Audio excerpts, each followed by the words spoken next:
So in the case of protein and ligand interactions, it's more common to measure the affinity of a binding interaction in terms of the dissociation constant rather than the association constant. So a term you'll come to be more familiar with is KD, or the dissociation constant, which is just the inverse of the association constant. KD is equal to the concentration of the protein times the concentration of the ligand divided by the concentration of the protein ligand complex. And yeah, again, it's just the reverse of Ka. So when using the Kd to calculate binding energy, you find that it's given by delta G binding equals positive RT ln Kd. It's super important to note the positive sign rather than the negative sign because you're used to like working with delta G equals negative RT ln K. So make sure you note that. And if you look at like logarithmic rules, it makes sense that it would be positive. And so just make sure not to like mess it up on a homework or exam.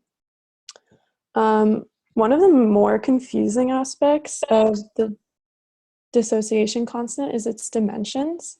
So although it's technically a dimensionless number, it can be helpful to think of it as having molar units of concentration, just so you can kind of have an idea for like the strength of an interaction. The tightest interactions have dissociation constants ranging from nanomolar to picomolar. So the smaller KDs will be a tighter interaction. And the weakest interactions range from millimolar to micromolar. This can be difficult to like understand since it's technically unitless. So if you have any problems, you can look in the book or like talk to a GSI or another tutor. And then this chart's found on page 535 in the textbook, and it gives you like a general idea of how strong different interactions are. So one question you might have is why we use KD rather than Ka, because it seems more intuitive that we would use the Ka more commonly. But this is because the value of KD is equal in magnitude to the concentration of free ligand at which half the protein molecules are bound to ligand at equilibrium. This is kind of like a pretty dense statement, so you want to make sure you understand it, but we're also going to like unpack it right now. So if you don't understand it right now, like don't worry. This same point is referred to as the protein being half saturated. So the best way to understand this is by looking at the fractional saturation or fractional occupancy of the ligand binding sites in the protein molecules. So assuming that each protein molecule binds one ligand molecule, F, which is the fractional occupancy, will equal the concentration of protein with ligand bound divided by the total protein concentration. The concentration of protein with ligand bound is the P.L quantity, and the total protein concentration is equal to the concentration of free protein plus the concentration of protein with ligand bound.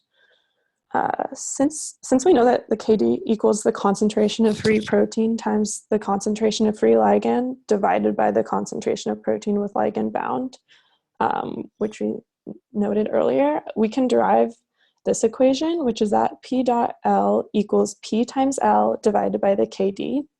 And then you can substitute these two equations, this one and this one together, to give you this much longer equation, which eventually works out to give you that F equals the concentration of ligand divided by the concentration of ligand plus the KD, which is like this one, which is a really important one to memorize. So from this equation, you can see that when L equals KD, F will equal 1/2, meaning that the protein is half saturated, or 1/2 of the protein molecules have ligand bound to them. So KD is equal to the free ligand concentration when half the protein molecules are bound to the ligand at equilibrium. This is just a graphical representation of what I was saying before. So when ligand concentration is low, the concentration of protein bound to ligand will also be really low at like F equals 0. As the ligand concentration increases, the concentration of protein ligand complex increases rather quickly until it eventually starts leveling out. And at this point where it levels out, the protein is fully saturated. So F equals 1. And F equals 1/2, or like the half saturation point, will be found at, obviously, at half of this level. And then using the graph, you can see what the value of L is at this point to determine KD. Okay, so now we're going to talk about how to determine the dissociation constants, like experimentally. So one main way to do this is using binding assays, which can be done in a variety of different ways. But the main purpose is to measure the amount of ligand bound to the protein. So there's obviously a ton of different examples of this in biology, but the one the textbook uses is a specific example in which the scientists use radioactivity to monitor the amount of ligand bound to the receptor for the hormone estrogen. The estrogen receptor is a transcription factor, and it's a member of a large family of steroid hormone receptors. So a lot of different ones work similar ways. But when bound to estrogen, the receptor dimerizes and binds to receptor sites on DNA, which ultimately attracts coactivator proteins, which induce transcription. This is like a signaling pathway, but this is a super simplified diagram. But if you want more detail, it's not super relevant to like the discussion of KD, but if you want more detail, you can look in the book or just look it up. And so what they did to figure out the KD experimentally was to add a sample of estrogen, which contained a known amount of radioactively labeled estrogen mixed with normal estrogen. And they added this to a solution of the estrogen receptor and like allowed the estrogen to bind to its receptor. And then next, so basically they wanted to be able to separate the ligand from the protein ligand complex. So they added resins that bind the receptor protein. And so this allows for centrifugation, which allows like a step to separate the bound and unbound ligand. The pelleted resin with the protein is moved to a vial where the amount of radioactivity in it is estimated using just like a process, but this allows us to determine the bound ligand concentration by noting the radioactivity. So the amount of bound ligand is plotted then as a function of total ligand concentration to obtain a binding isotherm, which is what this graph is. It plateaus at a specific value. In this case, it's about 200 picomolar, which tells us that the protein will be half saturated at about 100 picomolar. And using this graph and like the same technique I used earlier, you find what point on the x-axis this is, which is the ligand concentration. And since you know it's half saturated, you know that L must equal KD. And so you can estimate the dissociation constant to be about 5 nanomolar. Another technique emphasized in lecture that's important to understand is scattering analysis. So oftentimes in biology, you'll be unable to determine the concentration of protein. For example, when studying the binding of a ligand to a cellular protein without fractionation or purification. Scattering analysis allows us to determine the dissociation constant and the total protein concentration. So it's like if you know like less about the solutions that you're working with, you can still figure out a lot using scattering analysis. Within the original equation for KD, we can assume that the concentration of the protein ligand complex is the same as the concentration of bound ligand, given that the ligand does not bind anywhere else. So the concentration of free protein should equal the total protein concentration minus the concentration of the protein ligand complex, which is equal to L bound.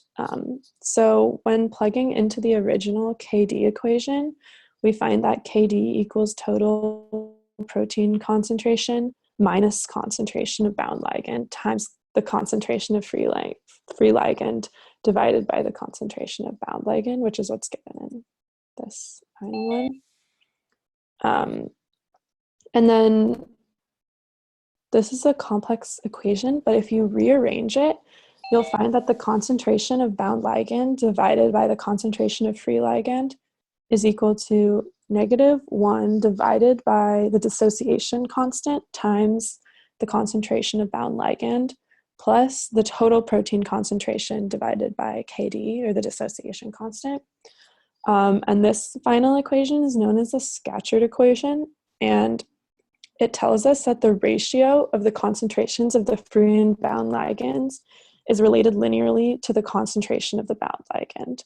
And the slope of the line is related inversely to the dissociation constant, which can be derived without knowing the total protein concentration. From this, you can then determine the total protein concentration. So this is what the graph will end up looking like. This was taken from the notes. So you plot the concentration of bound ligand divided by free ligand on the y-axis, and have the concentration of bound ligand on the x-axis. And then you can look at the equation.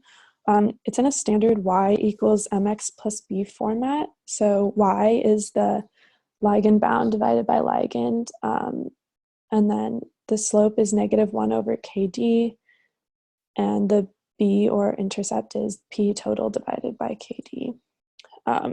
So you can use the graph to figure out the value of kd and the total concentration of proteins. So the slope of the graph is, again, -1 over kd. So what you would do is calculate the slope using these points, or the line of best fit, and then equate that to -1 over kd, which would give you the dissociation constant. And then using the line, you can find the y-intercept, and since you already know the kd, you can set p total equal to kd times the y-intercept, which will then give you the total protein concentration. And does anyone have any questions or anything I should go over again? That's all I have.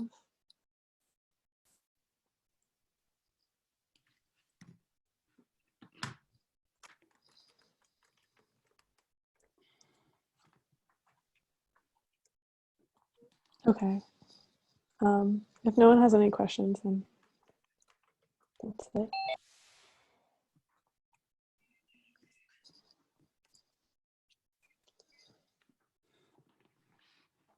I'm gonna try streaming my iPad screen. I'm not sure if it's going to work.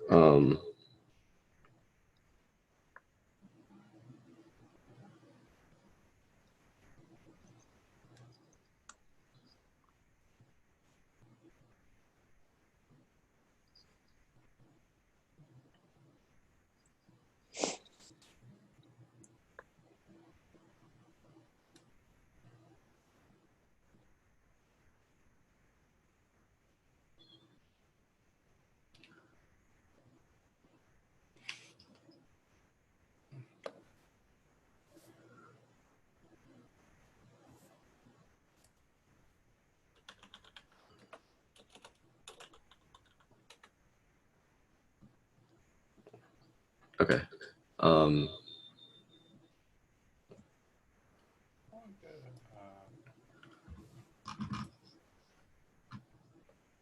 Okay, so the audio should be coming from my computer, and I should be streaming my iPad screen right now.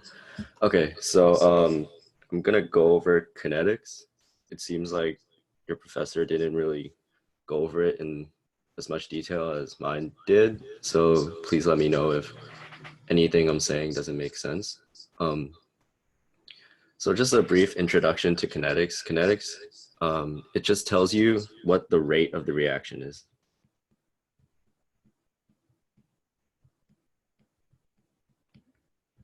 And this specifically is just like how fast is a reaction occurring. You can measure kinetics is measured by instantaneous changes in concentration.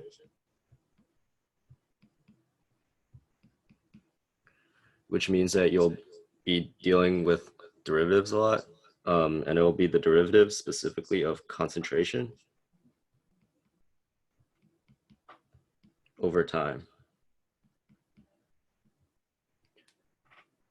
So this is a chart from the, or a graph from the book, and also one that he discussed in lecture. It's just an A to B reaction. This reaction is first order reaction.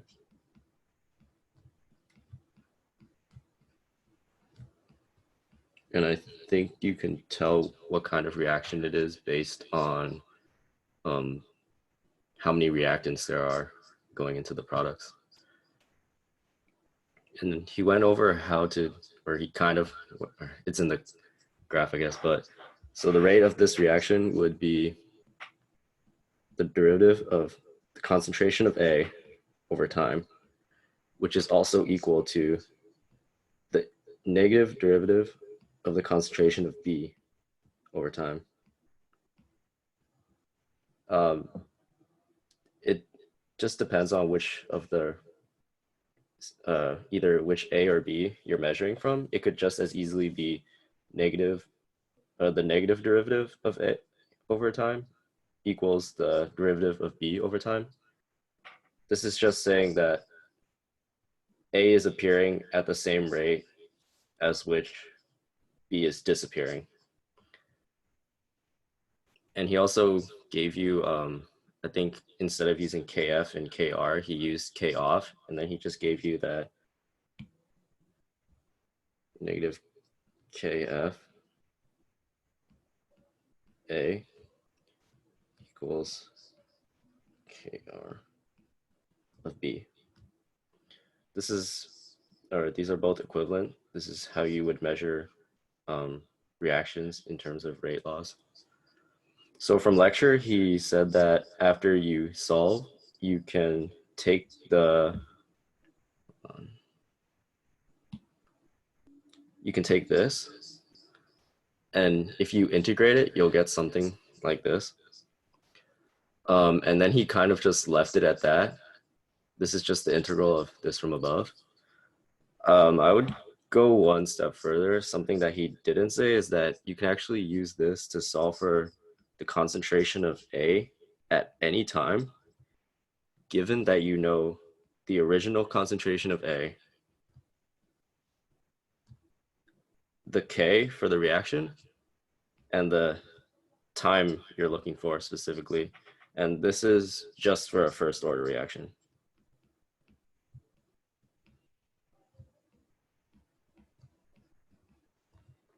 Okay, so this is something from the book that he didn't go over.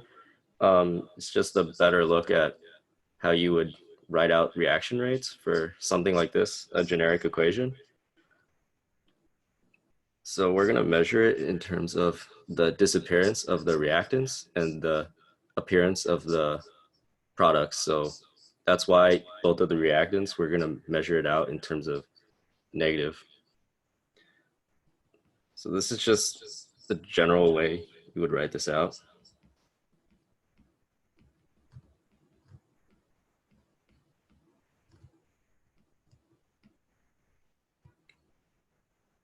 Sorry.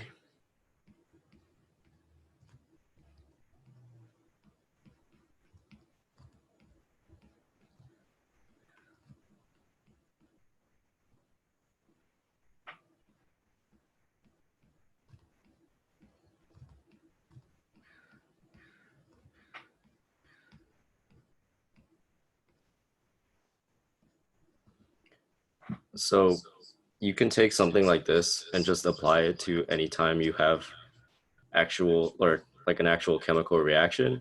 This is just the general format in which you would write out the reactant or the reaction rate. And if you have more information about your reaction, you can also write the rate in terms of K. And K is the rate constant. Keep in mind that all reactions, however, will have a different K. And the variables for K, or the units for K, can also change, but I don't know if you'd have to know that much. So if he gave you something like the K, you can write out a similar equation like this, where instead of dividing by small a and b, you're now taking the concentration to that power. And I believe this is a second order reaction.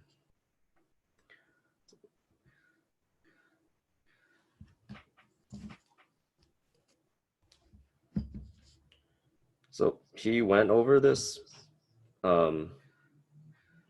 picture pretty briefly. It's just to show you the types of reactions there are. There are first order reactions, second order reactions, third order reactions, and zero order reactions.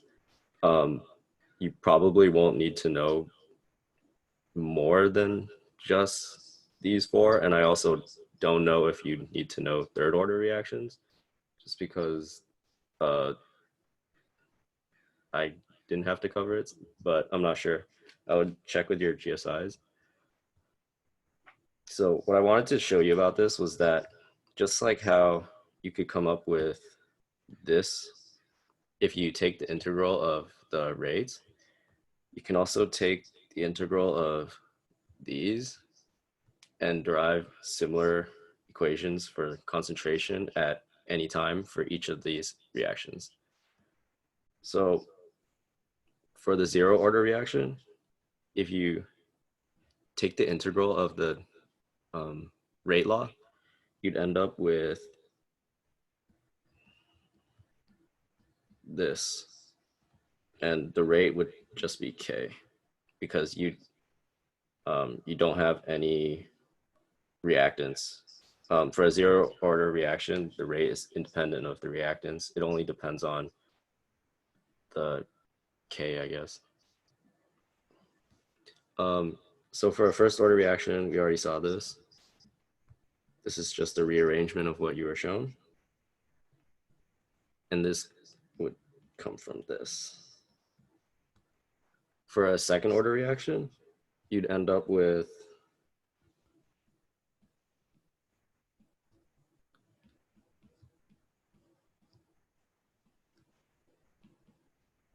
this equation from taking the integral of that rate.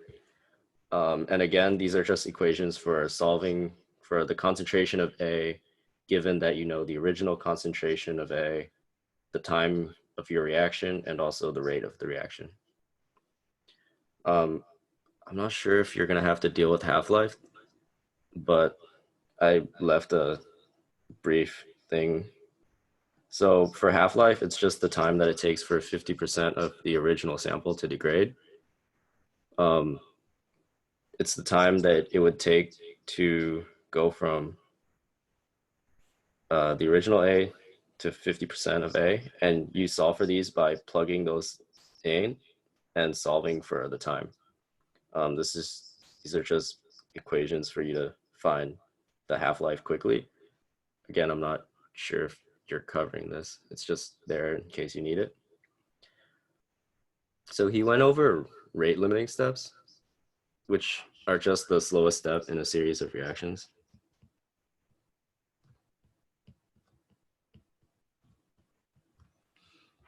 And if you remember, he showed you that this was the slow step and this was the fast step, because you're taking the inverse of these numbers to get the actual time in seconds. And again, this is the fast step and this is the slow step. So the rate limiting step in the first image, it comes first. So as B is made, it is rapidly converted into C, and you have very little of the intermediate actually being made. For the second one, because it's limited by how fast B is able to accumulate, or B is able to go into C, A is made very quickly, or A is converted into B very quickly, so B accumulates, and then the step to convert it to C is really slow, so you'll have accumulation of the intermediate B, which is what he talked about. And just to note that the concentration of C, the line is the same in both of the situations, because the Ks are the same. The slower step still has the K of 0.25 s, or seconds to the negative first power. and the fast step is still the same. So steady state is just when concentrations aren't changing. All equilibrium is a subset of steady state, but steady state is not always in equilibrium. And this is important for biological reactions because a cell that is at equilibrium is technically dead, but cells are often at steady state because steady state doesn't have to be equilibrium. And a way that you can think of this is just water flowing into a sink. Let's say that your faucet is adding water to your sink and you're also draining it at a certain rate, and both of these rates are constant. So at a certain point, the water level of water in your sink will reach steady state and it will no longer increase or decrease. So this is an example problem that I want you all to, or if you would want to try it, I'm not sure. Otherwise, I could just work through these. Which would you prefer?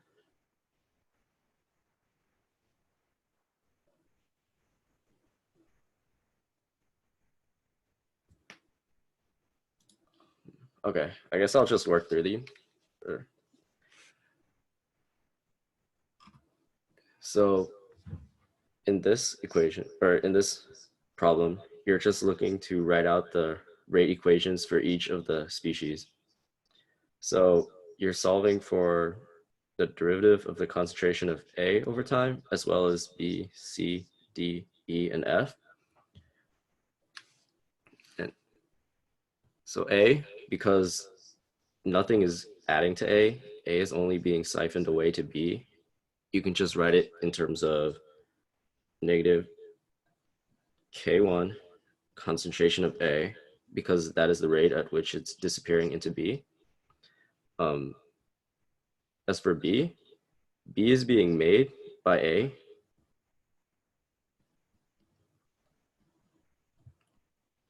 So you have to add that section, but it's also being created, or it's also being made into C and D.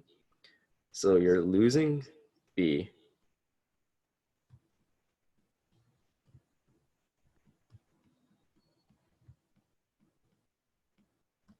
At that rate.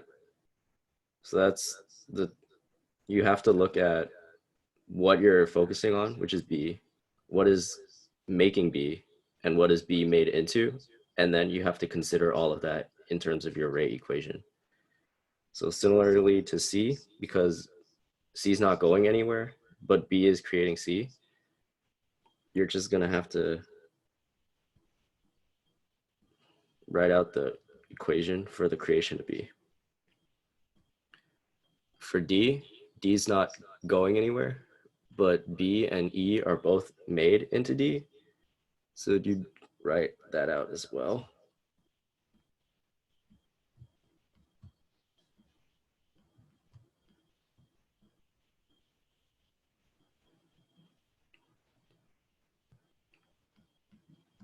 Okay, so E is being made into D, and it's made from F. So you're losing E into D,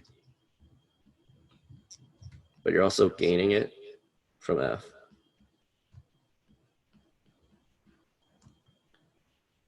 And again, F is similar to A, where it's just being made into stuff. So you're just gonna lose F.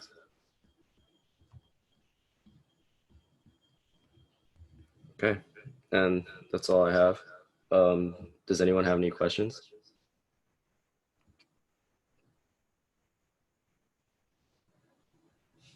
Okay, thank you.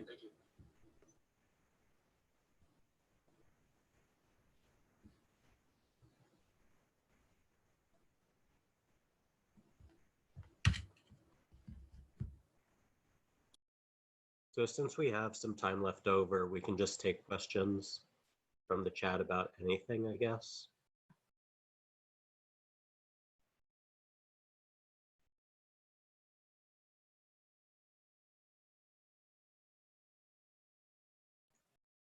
Or the 6 to 7 people can also start early when they get here. Hey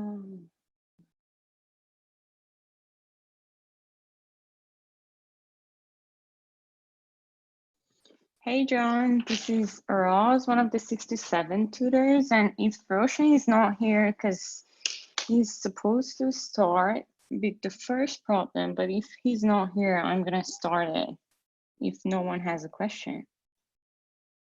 Okay, that works. So I'm gonna start today with the third question, and we have a lot of time, so I can go through everything in the detail that I want.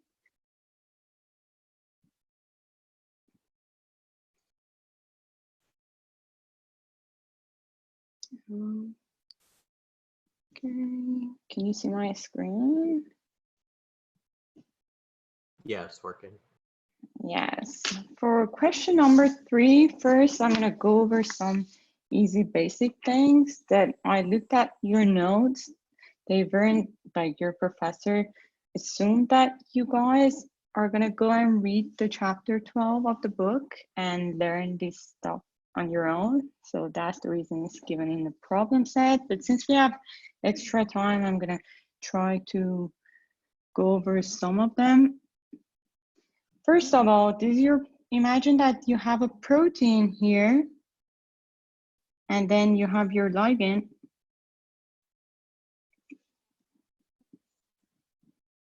The protein and the ligand. And then, sorry.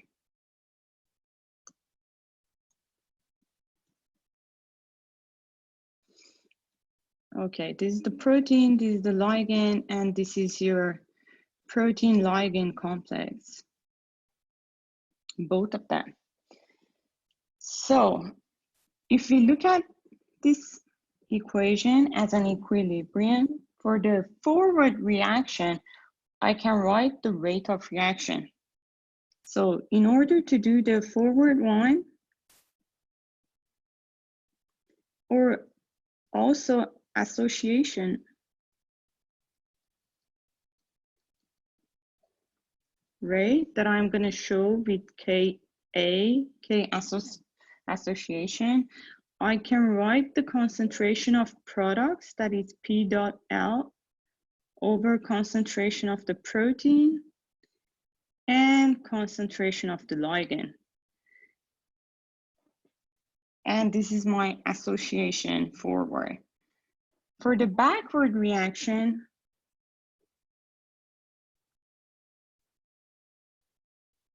or also dissociation reaction,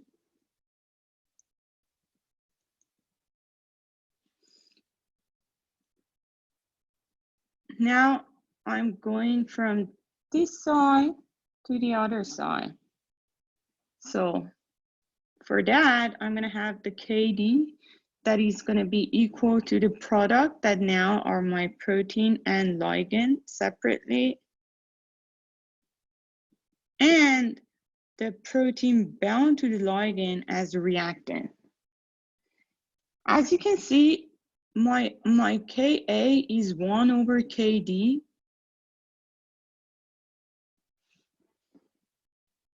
And if I want to write the binding rate, I'm sorry, and the binding free energy, I can write the delta G naught of binding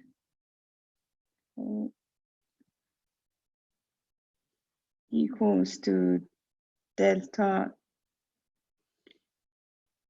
G naught of the forward reaction, which is going to be negative RTK equilibrium, that in this case is my Ka. And since I know that my Ka is 1 over Kd, I'm going to have the delta G of binding,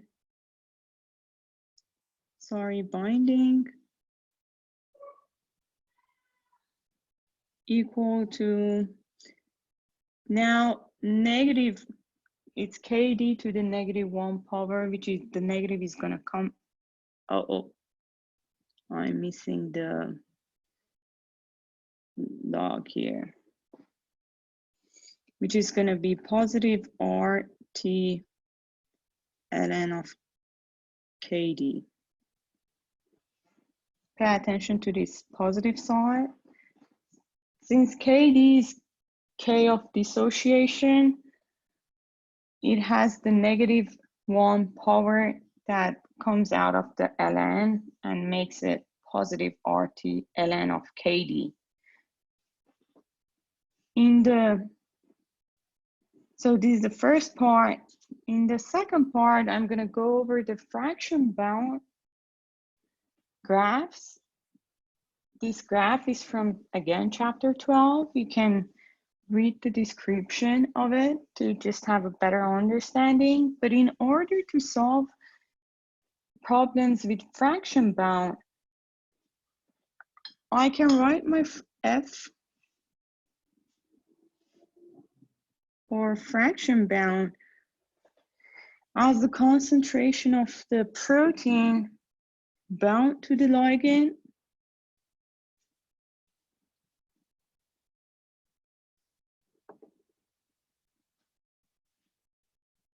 over total concentration of the protein. Concentration of the protein bound to the ligand is concentration of P dot L, protein bound, over the total protein concentration, which is the protein bound to the ligand plus the protein that is free or doesn't have a ligand. And then from the previous section, I know that my KD is concentration of the protein times concentration of the ligand over concentration of the protein bound to the ligand. And I can just rearrange this KD to get the concentration of P dot L equal to concentration of protein times the concentration of ligand over my KD. So if the first line, this is the first line and this is the second line, if I put the second two in one, I'm gonna get the fraction bound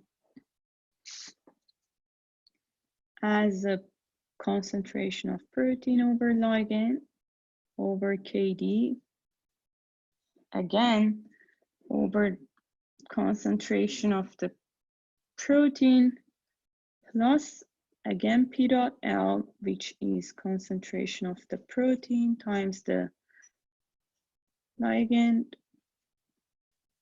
over KD. So if we manipulate this fraction properly, and if I multiply the numerator and denominator by KD and then factor out a P, I'm gonna get an equation that is gonna be the concentration of ligand over concentration of ligand plus KD. But why do I need this fraction bound based on ligand concentration and KD? It's only because when we have concentration of ligand equal to KD, and if I put this in the fraction bound equation, I'm gonna get a fraction equals to 1/2, or like 50% of bound protein. Why is this 50% important for us?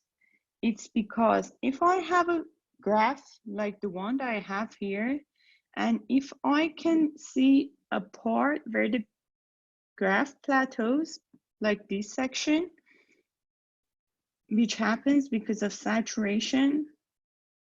Oh, sorry, my pen doesn't work properly. I can go to the left side of this graph to find this number, which here is 200, and then find the half value of that, that is 100, and then go back to the graph and then down to find this very important point that gives me a ligand concentration at which fraction bound was 0.5 or 50%.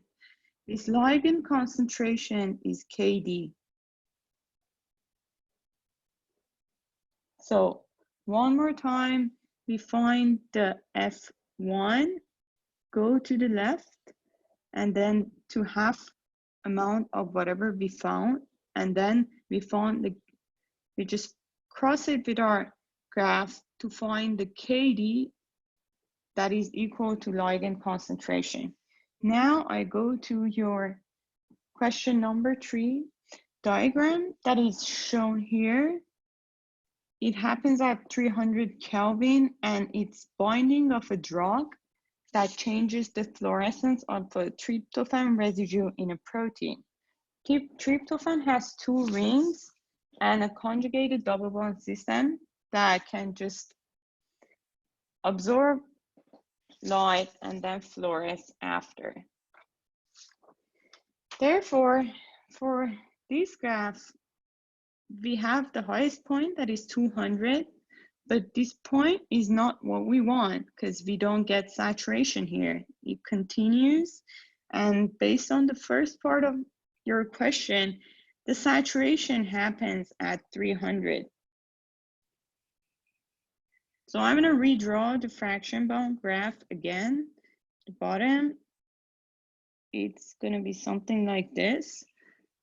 There at 300, you get the plateau, or F equals 1. So if this is 300, I'm going to divide this by 2 and get the 150.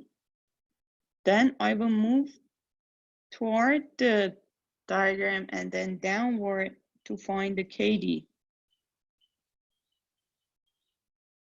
which is equal to the ligand concentration, again at a point where my F is 0.5 or 50%.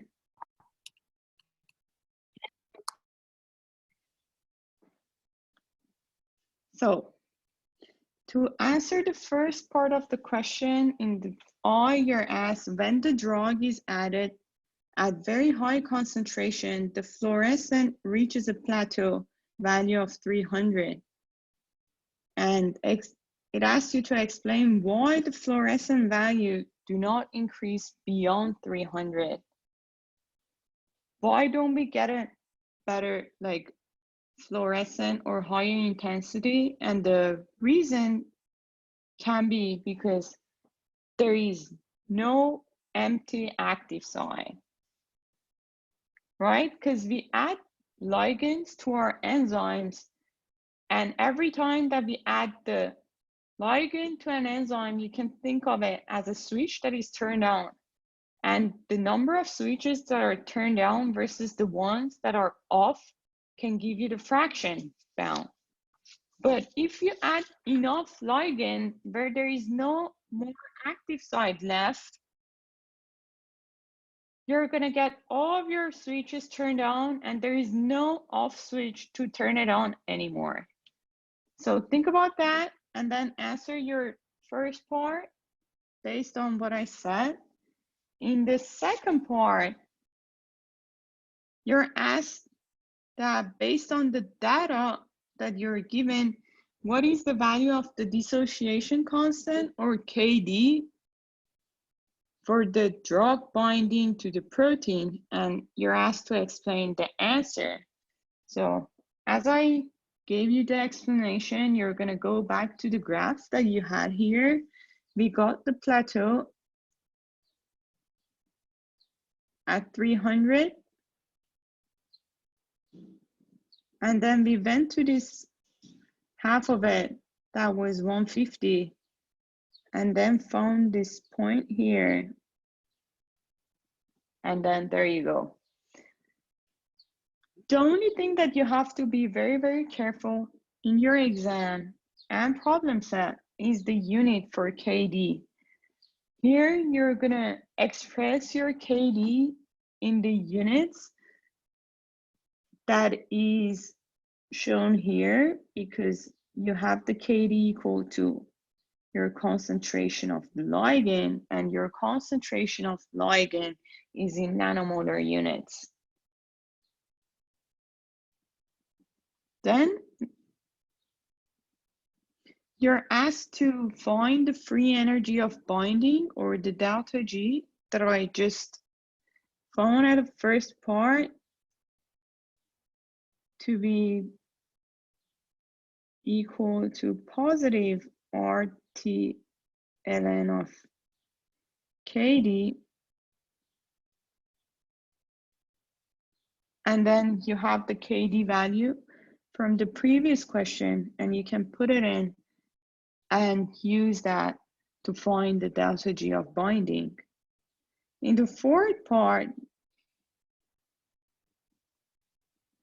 it asks you that if the data in the graph wasn't a binding isotherm, my apologies, the data that were measured at different temperature, would it be possible to deduce that the value of the dissociation constant and free energy of binding in a meaningful way? Explain why or why not. So as we see here, my delta G of binding has the T term. Isotherm comes from isothermic, meaning they have the same temperature, or it has a constant temperature. So if I have a T term here, and if I change it, it obviously is going to change my delta G. On the other side, I know that for every K constant, I'm going to have an equation like this for my rate that again has the term related to temperature. So what do you think? Are you going to be able to find a KD and delta G naught if you're random about the temperature and then you don't care about keeping it constant, and then give your answer here for this part? In the last part, you're said that you have a programmable DNA endonuclease that you believe may be the next big thing in genetic engineering. Binding measurements indicates that the value of the dissociation constant, KD, is 0.1 nanomolar. This 0.1 nanomolar is the KD, and what fraction of the enzyme is bound to the target DNA in the concentration of duplex DNA at 5 nanomolar. This KD is very obvious, right? I have a 0.1 nanomolar, but what is this?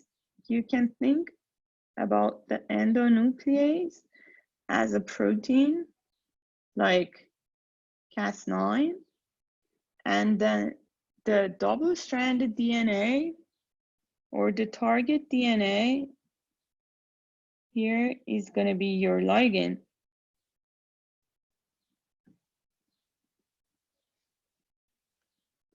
So if you have the ligand concentration that is 5 nanomolar here, and also the KD, you can use the formula of F equals to concentration of ligand over ligand concentration plus KD to give you the fraction bound that you're asked for. Just make sure that you're using the same unit for your ligand concentration and KD. Here you have nice units, but it might not be the case later. Also, the one more thing that I want to mention here in the previous part is that the diagram that you can see here, you might think that your professor was kind of mean because he didn't give you the 300 to make your life easier. But actually, the main reason behind that is the very steep kind of diagram that you're going to have if you go up to 300. And what is the bad part about this is that if this is your F equals 1 and this 150 is your F equals to half or 50% bound, the number that you're going to get here is going to be very unclear, or like you're going to be very sensitive because the slope is crazy here. Yes. Is there any question? Because of that, you usually use the logarithm of the fraction bound or anything in logarithm so that you're going to get this straight line and you're going to have a better view of what's going on to decide whether you have allosteric versus regular binding and things like that. So now I'm going to answer the question. It's like for question number 3, part A, is the KD value. So KD value, if you look, is going to be this number that is going to be 30 times, 10 to the negative 9. And yes, it's going to be 3 times 10 to the negative 9 molar, or like 30 nanomolar. Any other questions?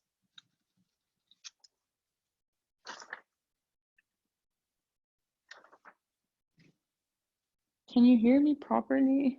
Anyone? Yes. Okay, I think I'm done with my section. If there is any other question, I can answer that. Otherwise, Michelle or Roshan can start their section. Roshan, you can go ahead and do question 1 if you want to. All right, sounds good.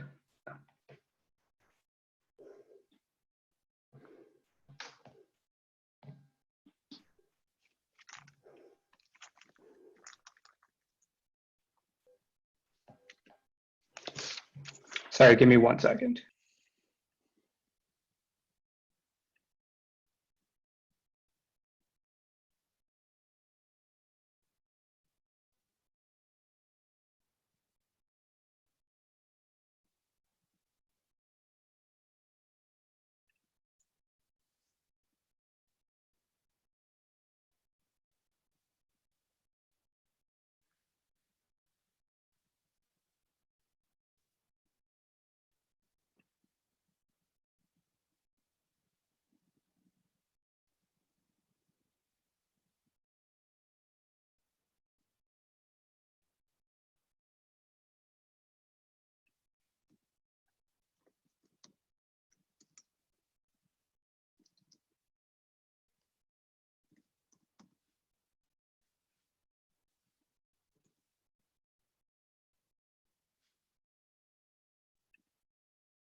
Okay, we can see.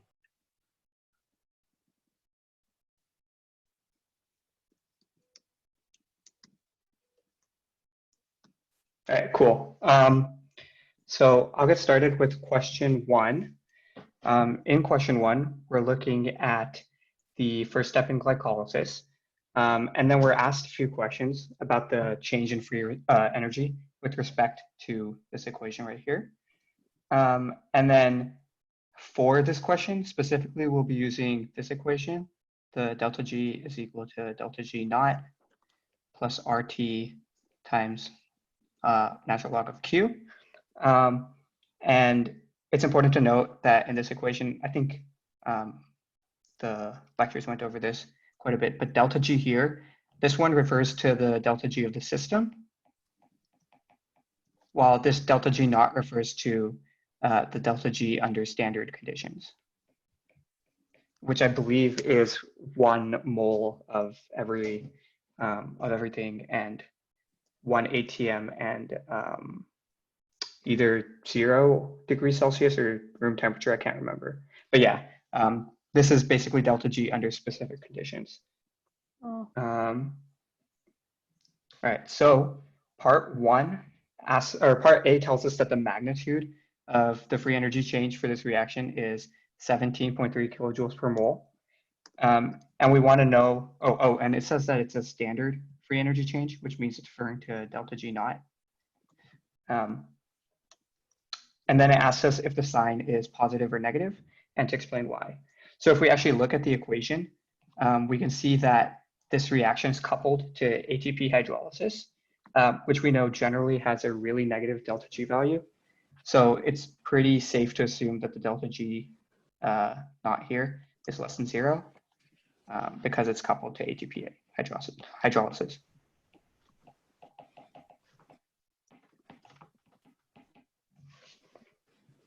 All right, cool. In part B, we're given a bunch of concentrations here, and then we're basically asked to calculate the free energy at 300 Kelvin. And this is just the normal free energy, just delta G here. So for this question, we just have to plug numbers into our equation.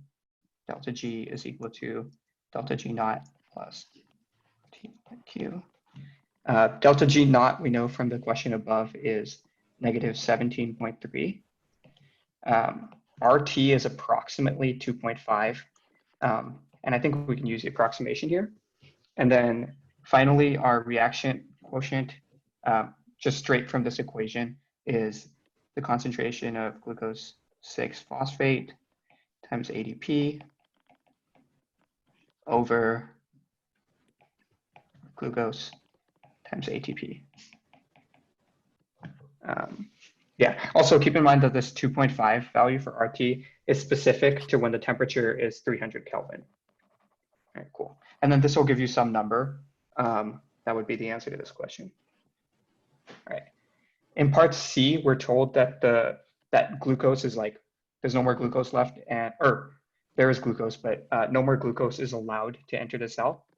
And we're asked at the end, like when this equation reaches equilibrium, what the glucose concentration will be, assuming that the concentrations from part B carry over. Cool. So because this question tells us to look at the system at equilibrium, we know that delta G is equal to 0, which is also equal to our helpful equation. And then we can just, again, plug in values into this and solve for what we want to know. So this is negative 17.3 plus 2.5 times, the glucose 6-phosphate concentration is 10 millimolar. ADP concentration is 0.5 millimolar. The glucose concentration is what we're actually solving for. And then finally, the ATP concentration is 10 millimolar. So these two cancel. And then we can rearrange and solve for the glucose concentration. And I'm just going to say that's X, or glucose equals X moles per liter. Right. The other part of this question asks us to convert this concentration right here into molecules per cell, given that we're assuming the cell is a sphere with a radius 10 micromolars. 10 micromolars is the same as 10 to the negative 5th meters. So the volume of the cell is given by 4/3 times pi times the radius cubed, which is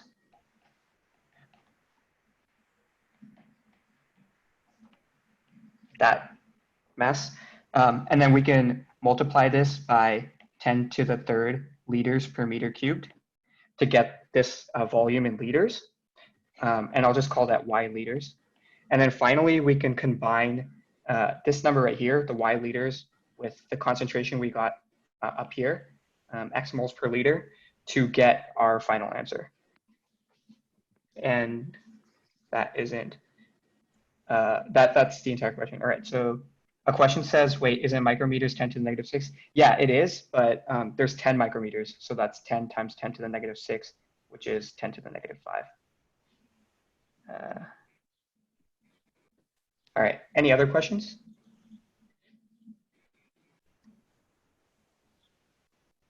All right, if not, I will stop screen recording and we can move on to the next question.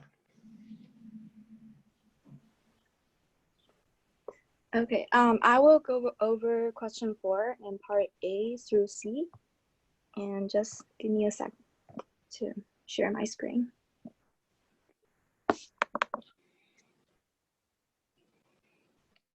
Can everyone see? Okay. So part A, we want to study the binding of a ligand to its receptor in a cellular lysate using a scan-shot analysis, and it asks about the advantage of using scan-shot analysis compared to other binding analysis. So normally when we want to study a binding experiment, we are interested in determining the dissociation constant KD, because it tells us how strongly the ligand binds to its receptor. And the way to calculate KD is the concentration of the protein times the concentration of ligand and over the protein ligand complex. But if we want to directly start from here, we have to know the concentration of the free protein, the free ligand, and also the protein ligand complex, which is really hard to determine in a cellular lysate. So scan-shot analysis actually can avoid such problems, and it makes several assumptions. So the first assumption it makes is that the ligand is in axis relative to protein, which means the ligand bound is much more smaller than the total concentration of the ligand. So because the total concentration of the ligand equals to the free ligand plus ligand bound, so we can say that the free ligand is actually roughly equal to the total amount of ligand available in the cellular lysate. And the second assumption it makes is that the ligand only binds to the protein, which means the protein ligand complex concentration is equal to the amount of ligand bound. So we can make these two substitutions into the original KD function, and then we will have the ligand bound over the free ligand is equal to -1 over KD bound plus the total amount of protein divided by KT. So scan-shot analysis actually linearizes the binding data, and now you can see that given any scan-shot graphs, the only thing we need to measure is a ligand bound, and then we can calculate the KD and the total amount of protein, because this part is just the slope of the equation and this part is just the y-intercept. So in this way, you don't have to know the total amount of protein present in the solution, and also you don't have to purify the protein to determine the concentration. And so move on to part B, and using this data to determine the KD and the concentration of the receptor. And I think that will be pretty straightforward because we already have this equation. So the KD is just -1 over the slope. And once you have the KD, you can figure out the total concentration of the protein. And I will pause for a second. Does anyone have questions concerning the first two parts?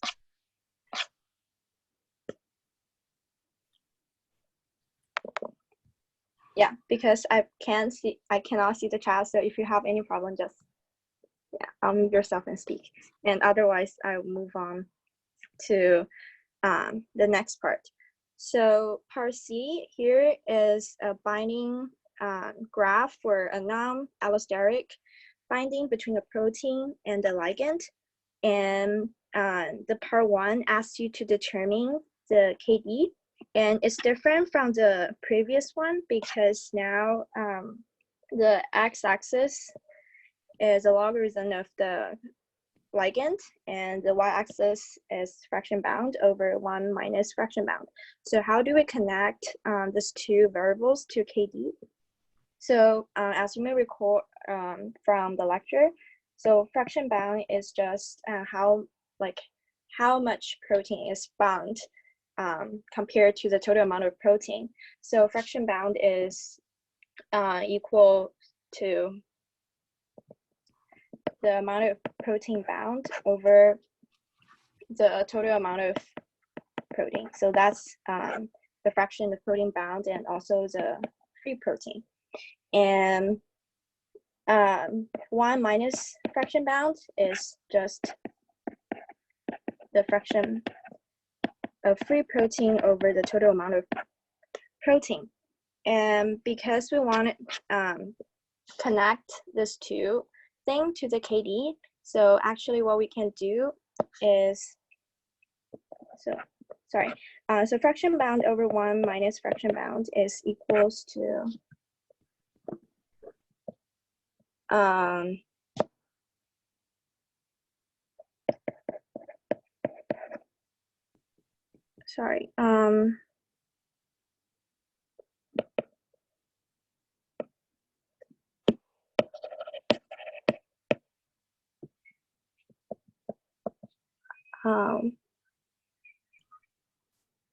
sorry, I think I'm confusing myself.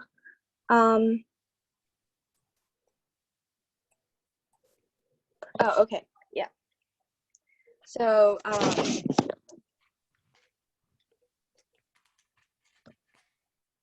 okay, sorry. Go back to the fraction bound. So because we want to connect this variable to the dissociation constant, and which is this part, so we can actually multiply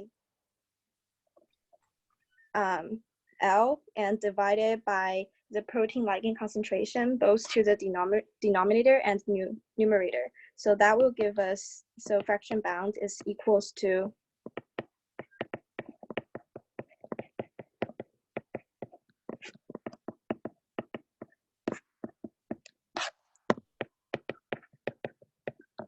plus protein times, and this will cancel out, which is the concentration of ligand divided by concentration of ligand plus KD. And 1 minus fraction bound would just be the concentration of ligand plus dissociation constant, and the numerator is the dissociation constant. So the log of fraction bound over 1 minus fraction bound is just the logarithm of concentration of ligand over concentration of KD. And you can rewrite it as logarithm of concentration of ligand bound minus logarithm of concentration of KD. And this again linearizes data, and you can see that when this part is equal to 0, the logarithm of ligand is equal to the logarithm of KD. And that's the way you can determine the KD from the graph. So when like this, the y is equal to 0, this value, which is log ligand, is equal to log KD. Yeah. And part 2, and roughly estimate the concentration range of ligand over which the protein switched from 10% bound to 90% bound. And this is pretty straightforward. You can just plug in the fraction bound number to the log. So I will do the part for 10%, and you can do the 90% and then determine the range of the KD. So for example, if fraction bound is equal to 10%, and when you plug into this equation, you will have log 1/9, and that will give you a number, and you can refer this number back to the graph, and I believe it's roughly here, I think, and then you can calculate the KD. And for the same thing, you can do the same to 90% and then determine a value, and then also refer back to the graph and determine the KD. And you can compare these two values and to see how many folds of change will result from a change in fraction bound from 10% to 90%. Okay, does anyone have questions about the first three parts of question 4?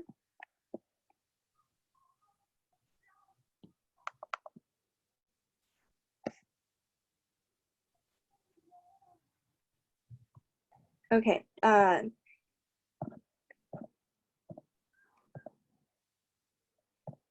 Yeah. You can private message me if you have any questions. Otherwise, I think Michelle will go over question 4D. Okay, so I'm just going to share my screen. Can everyone see the screen? Yes. Okay, cool. So for question 4, part D, we're shown a binding isotherm for an allosteric protein that switches between two states denoted T and R. The T state predominates when the occupancy of the protein by the ligand is low, and the R state predominates when the occupancy is high. So notice that the graph is no longer a straight line. So the first thing I want to just say is, why is it not straight? And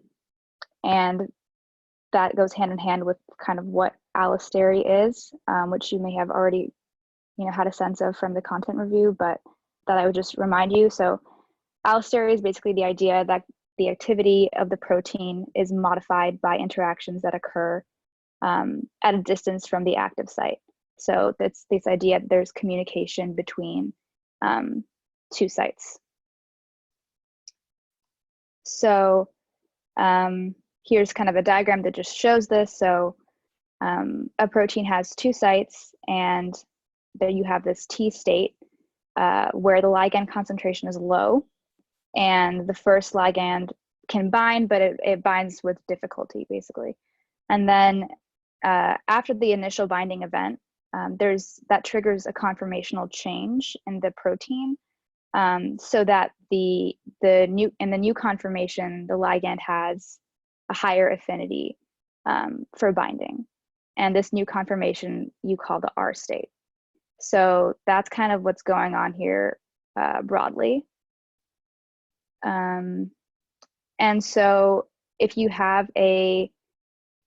kind of have two different states going on, and you put the binding isotherms next to each other like this, you're able to see that you can see that the T state is for the lower affinity site, and you can imagine that happens at low ligand concentrations, and then as this intermediate happens and you start transitioning over, you switch to the other binding isotherm, and that's kind of how you get this graph that's not straight anymore. It's basically showing this transition between the T and the R state. So I thought that was kind of an important thing to recognize, why this graph is no longer straight. Does anyone have any questions about that part? Okay. Yeah, I can't see the chat, so you'll have to let me know by unmuting yourself. So the first part of the question says, from the graph, estimate the values of the dissociation constants for the T and R states, showing how you work out the answer. So same thing for part D as you did for the previous parts, but a little bit differently. So this is a binding isotherm, like we said before, where this is kind of the equation that governs this isotherm. So this is something good to remember, that this is the equation to use. And remember, like Janine was saying, by definition, Kd is the ligand concentration at the half maximal value of F. So that basically means that Kd is equal to L when the fraction bound equals 0.5. This is just kind of a fundamental thing to know that we use to kind of define Kd. And you can use that fact and plug in 0.5 as your fraction bound into this equation. So that's what I did here. I just plugged in 0.5, and I was able to see that when F is equal to 0.5, this term equals 0. So that tells you that if you would just find 0 on this graph and you kind of extend the lines like Janine was saying, you can find Kd. It's a little different here since this is an allosteric protein. So what you'll have to do to find T and R is you'll see that in the beginning, we're on that T state like I was kind of showing before. This is not going to be perfectly straight, but if you're on a piece of paper, you can probably do this using a ruler and it'll be way better. But this is your T state, this line, and this is your R. So you kind of have to do this separately for both of these. And I mean extending this line and seeing where it meets for R, and then seeing where it meets for T. And then, as Janine said, finding what L is at those points will give you the dissociation constants for the T and R states. Okay. Next part, does this protein exhibit positive or negative cooperativity? Explain your answer. So I think this is best explained just by first saying what positive and negative cooperativity are. So if you define the first dissociation constant Kd as the binding of ligand 1 during the T state, and then define Kd2 as the binding of ligand 2 after ligand 1 is bound, so aka it's basically the R state. Remember that a smaller Kd means tighter binding, and then these are kind of your definitions of what positive and negative cooperativity are. So for positive, it basically means, you know, the binding of ligand 1 results in a conformational change such that there is tighter binding for ligand 2, aka Kd2 is less than Kd1, and negative cooperativity is basically the opposite. So Kd2 will be greater than Kd1. So to figure this out, you'll have calculated your Kds for the T and R state from the previous part of this question. So you'll just have to make a comparison between the numbers that you ended up getting, and that'll tell you whether or not you're seeing positive or negative cooperativity. Yeah. Okay. For part 3, this is the same kind of setup as you had in part C of this question, but instead now you have the allosteric component thrown in. So remember that F is fraction bound. You're asked for 10% bound and 90% bound. You could do the same thing that you did in part C, where you plug in 0.1 here, and you figure out that this term, when F is equal to 0.1, is equal to a certain number. So all you'll have to do is do the same thing for 90%. Determine ligand concentrations using the graph. You'll be able to say that there's a fold change that has occurred. This is exactly the same setup as you did for part C of this question. And when they ask you for the significance of what that means, what they're basically asking you is the range of the ligand concentration change to go from this 10 to 90%, is that a bigger range or smaller range for an allosteric protein compared to non-allosteric? And what does it mean for responsiveness? So that's basically what they want you to kind of assess after this part. Lastly, part 4 of this question is asking you about the Hill coefficient. So just to remind you, the Hill coefficient is defined as the slope of the binding isotherm at the point where the protein is half saturated. I think we already said previously where the protein is half saturated is where this graph is at 0. So your strategy will be to roughly estimate the slope where this transition point is, aka rise over run. So this will be easier on paper, but you basically look around here, around where the transition point has occurred, and try and calculate or roughly estimate what the slope is. And that slope number itself will tell you how many subunits the protein minimally has. Okay, does anyone have any questions? That's all of part D.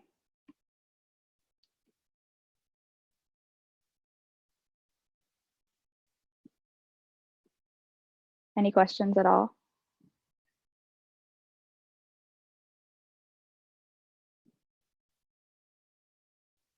Okay, I think I'm going to give it over to Bryant, and if you have questions, you can always use the chat function and I can answer on that.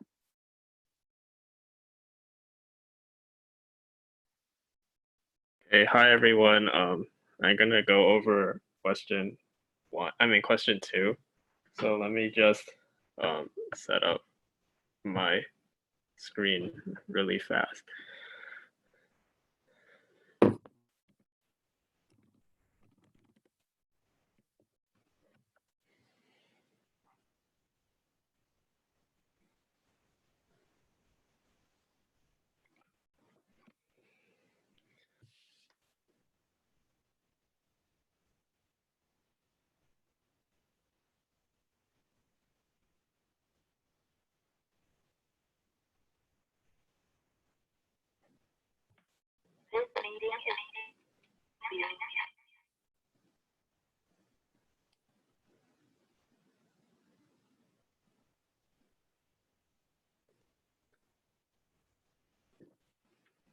Oh, sorry.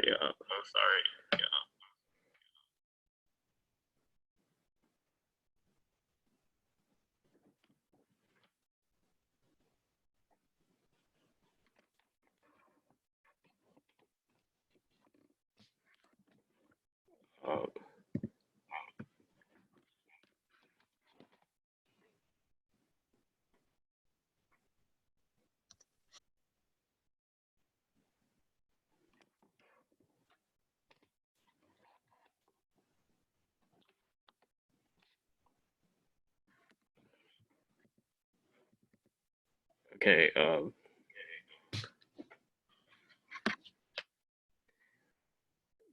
Wait, do you guys hear the echo?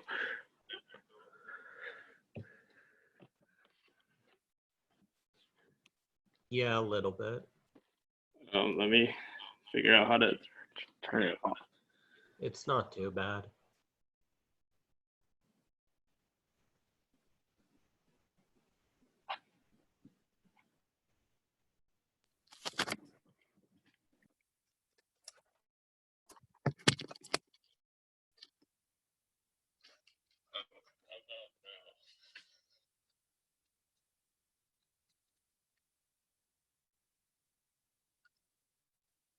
If it's okay, I'll just get started.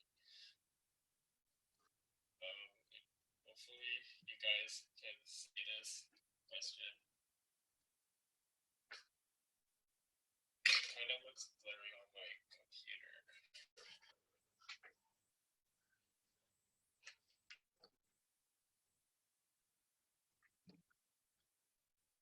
But the question says, so there's this reaction A plus CB goes to 2C, and it has an equilibrium constant of 10,000. And it says that you're given concentrations of A, B, and C of 0.01 molar, 0.2 millimolar, and 0.7 molar. And it's asking you what the value of the reaction quotient Q is. So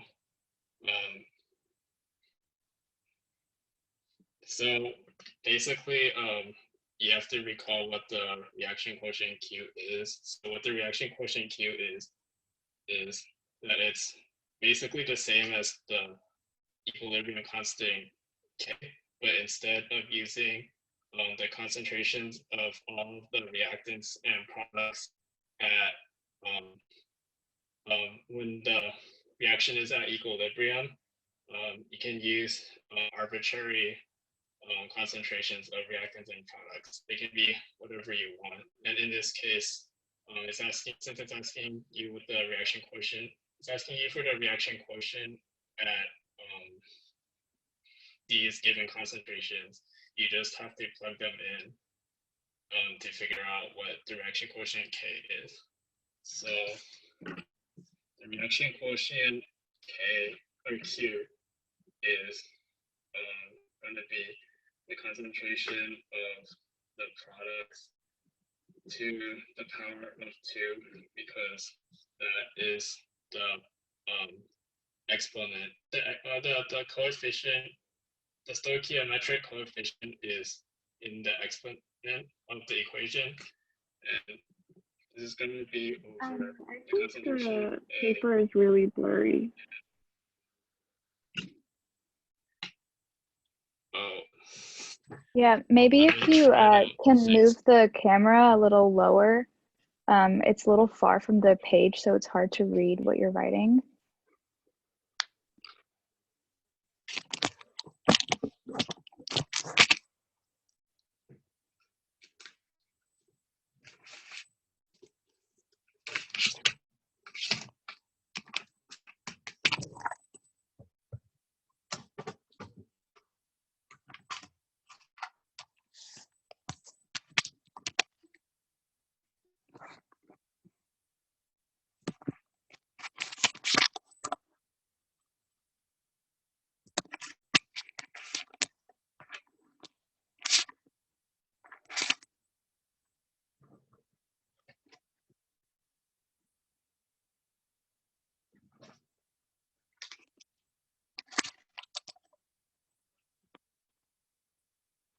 Brian, go a little bit closer. It's perfect now. Yeah, I'm like trying to zoom in on my phone.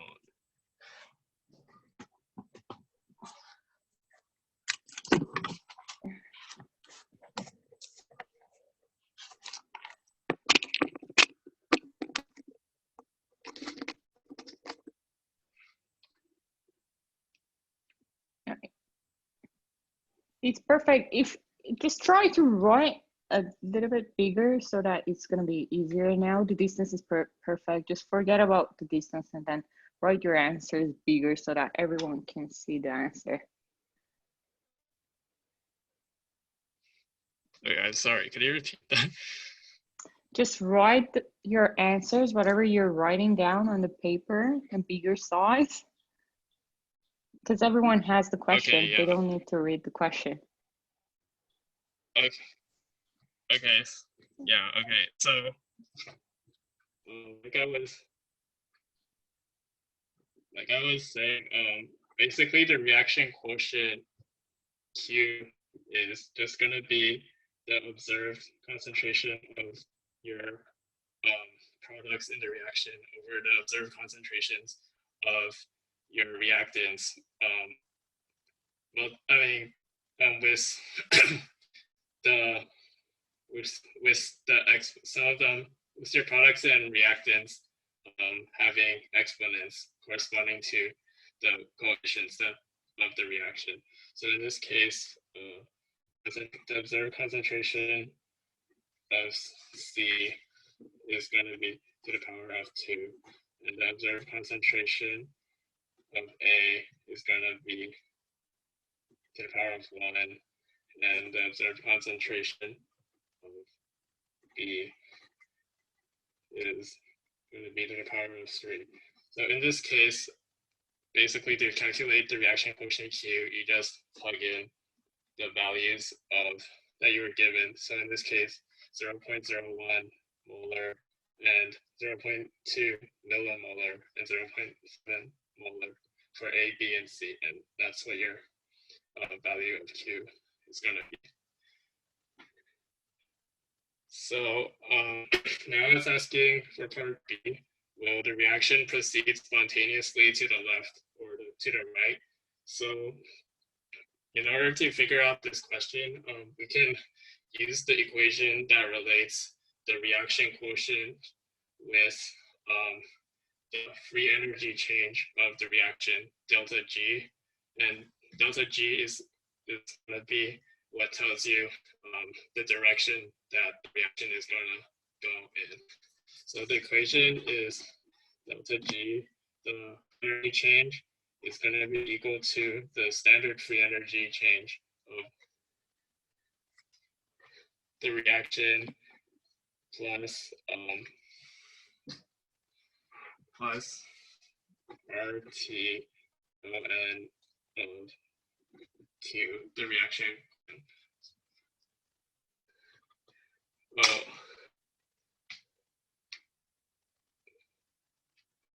maybe so right. people are saying it's kind of blurry.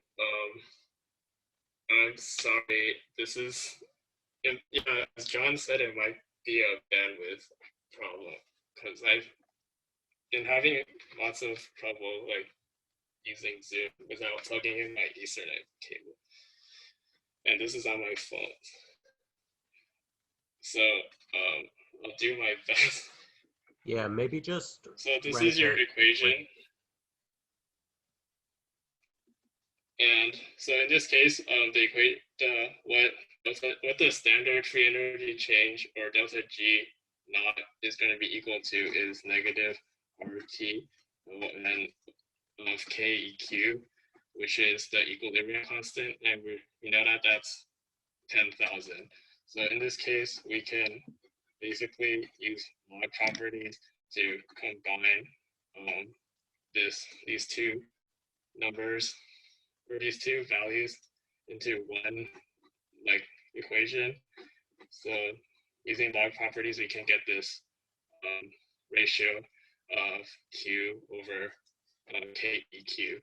So Q is going to be like what you got from previous part, and in this case, KEQ is going to be 10,000. So you can fit the way you tell whether a reaction will proceed to the left or the right is the value of delta G. So in this, if delta G is 0, that means that the reaction is at equilibrium, which makes sense because that means that your value of Q is going to be the same as the value of K. It's going to be the same as the value of KEQ, and that also means that basically your concentrations of reactants and products at that time, which is at equilibrium, is like the same. The concentration of your reactants and products at that particular time is the same as the concentrations of reactants and products when you're at equilibrium. So that's why the ratios of Q to KEQ is going to be equal to 1, and that's why delta G is going to be equal to 0. So that's why the reaction is at equilibrium.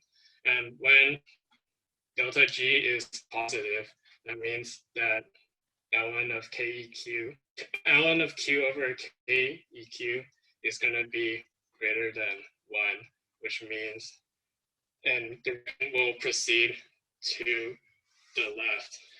And the reason for that is because when delta G is greater than 1, KEQ is also going to be greater than 1. And that means that basically your concentration of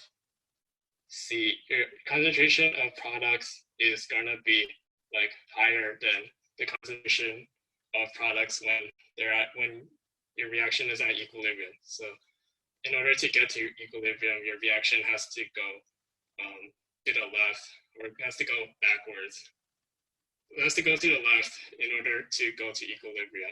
So basically, you have to figure out, after figuring out the value of Q, you can, by using, and then determining what the sign of delta G is, you can figure out whether the reaction will proceed to the left or the right. So that's what I have for part 2. If anyone has any questions about this part, well, just let me know right now, and just speak up and let me know.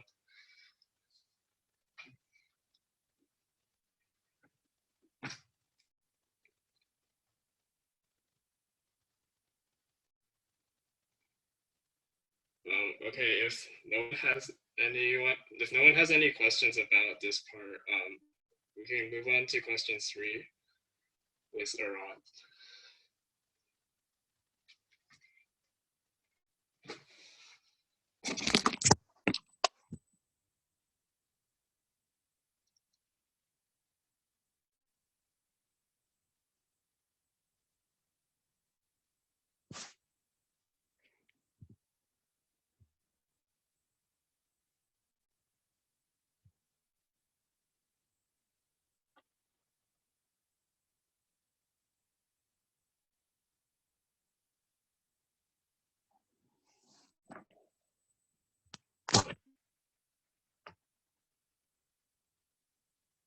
I think we're actually done. So we've gone through all the questions, and we can hang out in the Zoom call for a couple more minutes if you want to ask anything in the chat.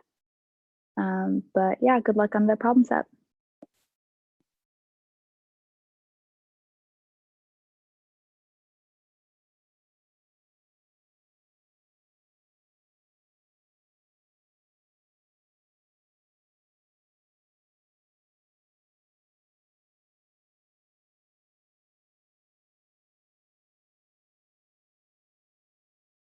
Wait, Araz, wait, did you go over question 3 at the beginning?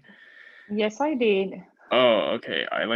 Because, you know, the first session ended pretty early. That was the reason that I started going through the problem number 3. Oh, okay. I didn't. Before you guys were No, in. I came at 6:05 and I just assumed. No, they just finished at, I think, 5:40ish. Oh, okay. Okay, sorry, my bad. No. It's totally That's fine. Yeah.